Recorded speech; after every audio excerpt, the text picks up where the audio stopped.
दुसरीकडे अमोल मिटकरींनी काय गंभीर आरोप केले पाहूया आपण। अजित पवारांच्या पक्षाचे आमदार अमोल मिटकरी यांनी डिझाइन बॉक्स या कंपनीचे प्रमुख नरेश अरोरा यांच्यावर जोरदार टीका केली। विधानसभा निवडणुकीतील यशाचं संपूर्ण श्रेय अजित पवारांचंच आहे, त्यात अरोरांचं काडीचंही योगदान नाही असं मिटकरींनी म्हटलंय। राष्ट्रवादीने अरोरांच्या मालकीच्या डिझाइन बॉक्स कंपनीचं काम थांबवण्याचा निर्णय घेतलेला आणि त्यानंतर मिटकरींनी सुद्धा ही टीका केलेली आहे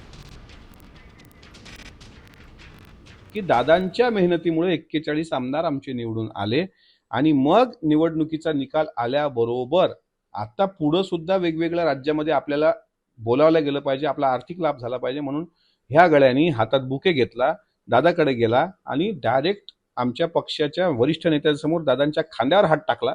त्यावेळेस सुद्धा मला ते खटकलं होतं। एकंदरीत त्याचं जे काही बोलणं वागणं आणि पक्षाच्या असा ताबा मिळवण्याचा जो प्रकार होता त्यावरून त्या व्यक्तीची वृत्ती पक्ष हिताची नव्हती, एवढं मात्र नक्की।